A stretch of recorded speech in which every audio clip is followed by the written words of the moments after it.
Namastê. Na primeira era, a virtude era o temor, e os homens eram servos de Deus. Era a era do Pai. Segunda idade era a idade do Filho. A virtude era a fé, e os homens eram filhos obedientes de Deus. A era que vai se iniciando, na qual vamos tendo os primeiros vislumbres, as primeiras luzes, que é a era do Espírito Santo, a virtude é o prazer e a liberdade. E os homens são deuses, imagens de Deus. O apóstolo João disse isso em 1 João capítulo 3, primeira epístola de João. Agora somos filhos de Deus. Presta atenção que ele diz agora. Mas ainda não é manifesto aquilo que haveremos de ser. Quando, porém, ele se manifestar, nós seremos semelhante a ele, porque assim como ele é, o veremos. João diz que a revelação de quem Deus é nos tornaria semelhantes a ele. E esta semelhança era um grau acima da relação que ele vivia, que era filho. Ainda não é manifesto o que haveremos de ser. Durante toda essa trajetória nós vimos a aparição de Deus dentro dos impérios mundiais. Vimos a consolidação da igreja, corpo de Deus. Vimos a separação do espírito desse corpo, a encarnação de Deus nos piores homens, como disse Jung, que leva à morte de Deus, ou seja, o desaparecimento, o surgimento do ateísmo, das filosofias materialistas. Vimos Nietzsche falando sobre a morte de Deus e começamos a vislumbrar o que pode ser o renascimento de Deus. Nessa nova era, Deus não vem dizer pra gente o que a gente deve fazer. Nas outras eras, Deus disse o que devíamos fazer. Agora Deus vem dizer quem nós somos, mostrando quem Ele é. Não adianta, como pensam muitos neoconservadores hoje, achar que nós vamos voltar para a Idade Média, que nós vamos voltar para a época dos escolásticos. Embora no Centro de Estudos Teoses, a escolástica de Aquino, dos Escotos, de Guilherme de Ockham, são ferramentas de preparação para a experiência espiritual, como faziam os neoplatônicos. Há muito que se aprender. Realmente descobrindo o que foi a Idade Média e realmente aprendendo com a filosofia e os pensamentos daquele tempo, mas nós não podemos voltar. A transformação foi uma transformação interna e nós não somos outras pessoas. Nós temos que ir olhando para o passado e para o que nós nos tornamos, para onde nós caímos, construir o futuro. Esse livro, A Metáfora do Deus Encarnado, de John Hick, é um livro muito bom, embora esse título seja enganoso. Porque vou dizer primeiro por que ele é enganoso. Porque ele sugere que Jesus não era filho de Deus, que Jesus era um profeta e que o ser filho de Deus era uma metáfora para a relação dele com Deus. Dizer que é uma metáfora é atribuir aos hebreus um pensamento que eles não tinham. Os judeus nos tempos de Jesus não pensavam dessa forma tão moderna como ele coloca aqui. Então esse é o ponto falacioso do livro. Tirando isso, ele fez uma coisa extraordinária. Ele pegou a ortodoxia cristã, todas as discussões sobre a relação Deus-homem, da divindade de Jesus e a sua natureza humana, e mostrou que nenhuma delas, por mais que se tenha discorrido logicamente, pode sustentar-se de maneira lógica. Esse é um dos motivos pelos quais não tem como a gente voltar para a Idade Média. Era super normal Tomás de Aquino discutir auréolas. Né? Era um tema essencial para o homem da Idade Média. Para nós ele seria uma piada. E ainda que isso seja um sinal de queda, significa que as necessidades do homem moderno, pós-moderno, são outras. E que Deus atende o homem dentro das suas necessidades. Então, o dogma da divindade de Jesus Cristo e da humanidade de Jesus Cristo não pode ser expresso racionalmente, porque a nossa forma de raciocinar não é mais a mesma. Então ele meio que desconstrói os dogmas enquanto raciocínios. É claro que a proposta que ele faz é a da metáfora, que é uma proposta irreal. Mas no final do livro, na página 219, ele diz uma coisa muito interessante e que foi o que o Centro de Estudos Teoses agarrou e está tentando fazer se esforçando em fazer e convidando você também a fazer conosco. Veja só. Esta é a fé religiosa básica numa forma cristã. Ela é nossa resposta, nossa cristã, né? Humana ao mistério do universo, movida pela energia da experiência religiosa e guiada pelo pensamento racional. Mas o sentido intuitivo de uma transcendência benigna precisa ser assimilado à vertente da figuração imaginativa, das canções e da música. Quer dizer, ele diz que essa benignidade que transcende o homem precisa vincular-se à imaginação, ou seja, à arte, né, das canções, da música, que em nossa era eletrônica moldam de forma cabal as disposições e atitude da vida de muitíssimas pessoas. Os sinais de transcendência que estão todos à nossa volta, que o homem já não percebe tão bem, né, como a gente viu, né, o Rubem Alves comentando da reforma, né, que sacralizou a consciência, mas dessacralizou o mundo, necessitam vincular-se a nossos pensamentos e emoções. Mas isso não pode ser feito por filósofos e teólogos. Ele já está dizendo que ele não consegue fazer. Cujo trabalho é mais análogo em sua relação com a tecnologia e a pesquisa científica pura. A aplicação à vida deve ser obra de pessoas criativas nas artes de todos os tipos, inclusive na arte de viver. E isso por meio de respostas à sua experiência de transcendência, bem como pela materialização dessas experiências nas formas míticas concretas em cujos termos a vida humana é vivida. Basicamente, ele está falando que o homem precisa criar novos mitos. Ao mostrar que o mito da encarnação de Jesus não pode... E quando eu falo mito, eu não estou falando de mentira, eu estou falando de algo que... Eu não estou falando da atribuição moderna do mito, estou falando de algo que transcende a nossa razão pura. Mas que esse mito já não atende às reivindicações da razão. E que é necessário um outro mito, que alcance nosso intelecto e também a nossa imaginação. Há um escritor chamado Jack Miles, ele escreveu 2 livros muito bons. Um deles é Deus, uma biografia, e o outro é Cristo, uma crise na vida de Deus. Eu vou dar as costas para vocês, tá? Não fiquem chateados comigo não. Eu não sei onde eles estão. Mas eu acho que eu tenho eles aqui, só não sei onde eles estão. Aqui. Deus, uma biografia, certo? Jack Miles. E o outro é este, Cristo, uma crise na vida de Deus.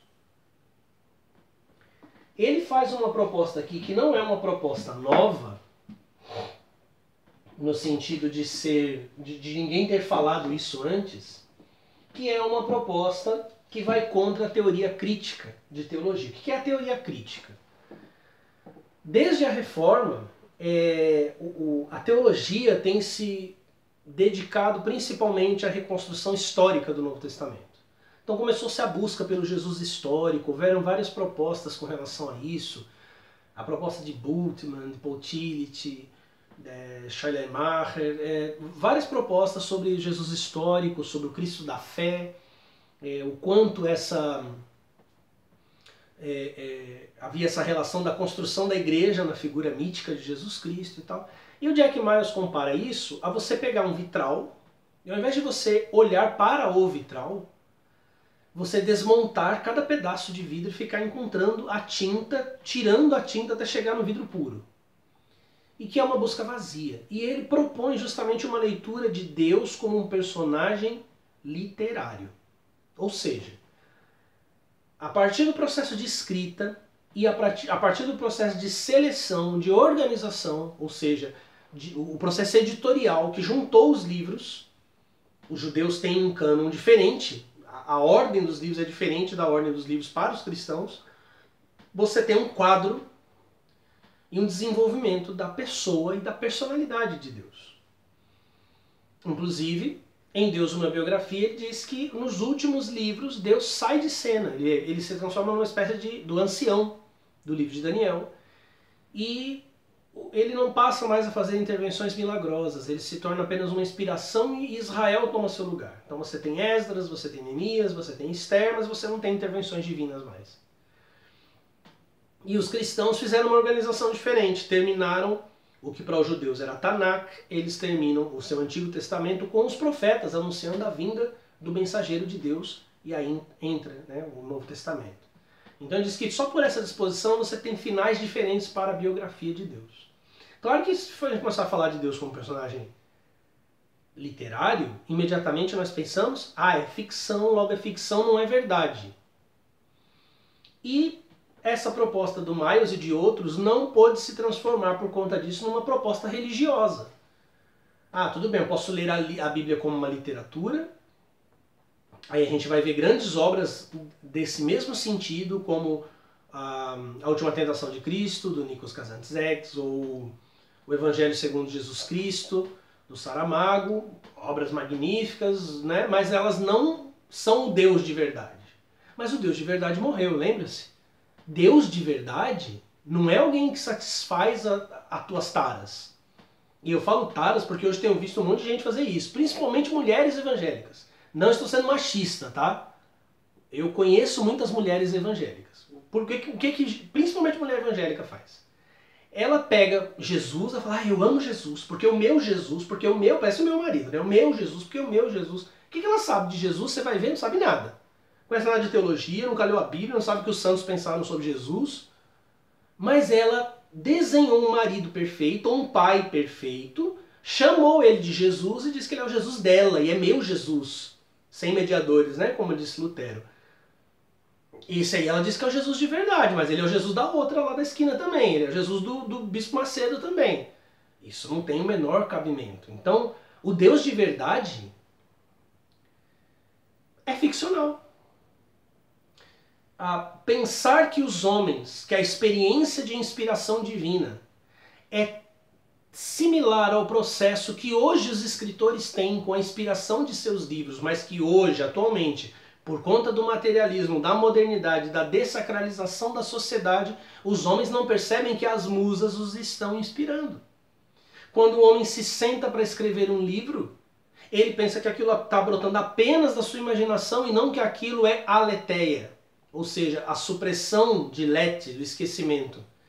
Ele não percebe que são as forças presentificadoras das musas. Ele não percebe-se como um aedo, ele não sente o Allen de Brígide nele, que desdobra o tempo, que torna a realidade na sua oralidade, na sua expressão mística de escrever, de cantar, de atuar. Né? O teatro, que era um culto a Dionísio, né?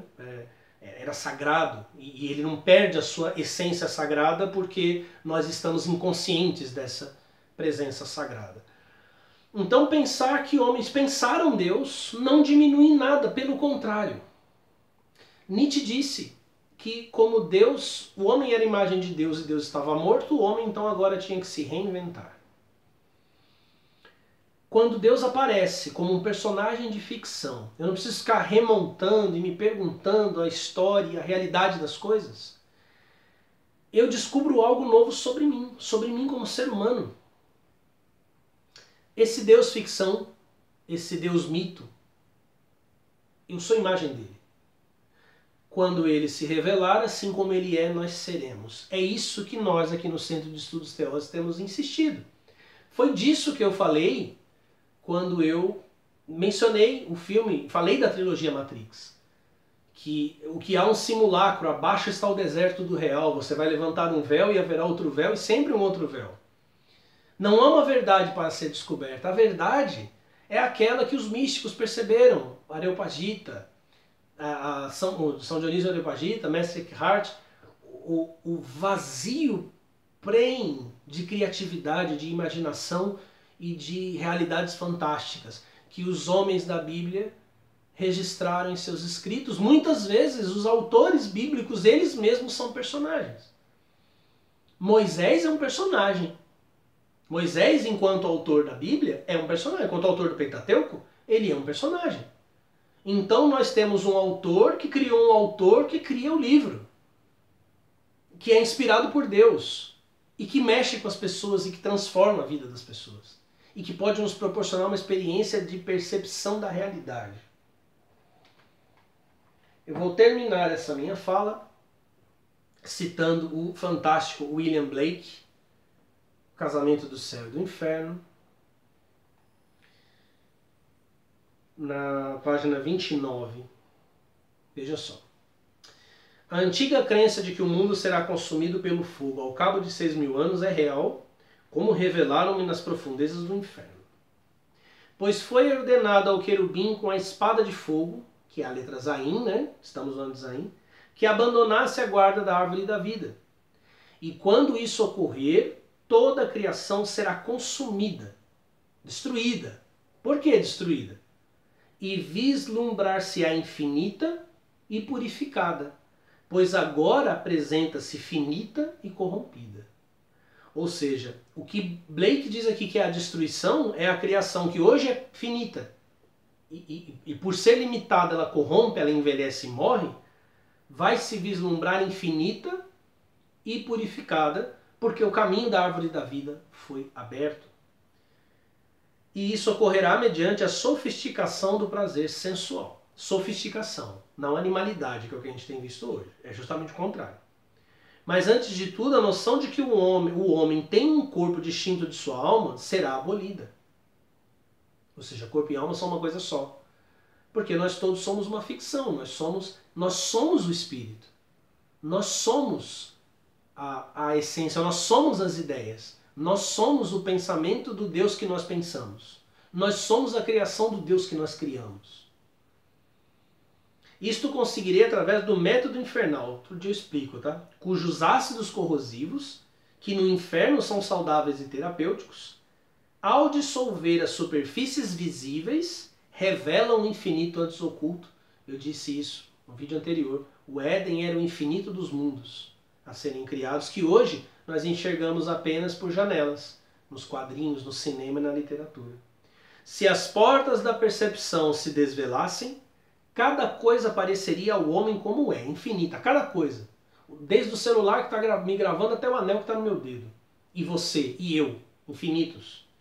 Pois o homem se enclausurou a tal ponto que apenas consegue enxergar através das estreitas frestas de sua gruta. Uma referência aqui à caverna, né, do mito de Platão. Como Deus renasce? Deus renasce como mito. E quando Deus renasce como mito, Ele nos transforma também em mitos. Ele nos transforma também em lendas, em histórias. Parte de uma narrativa da qual Ele é a própria narrativa, nós o criamos e Ele também nos cria. Deus aparece como o grande personagem desse grande livro de história. E nós e Ele como apenas um. Namastê.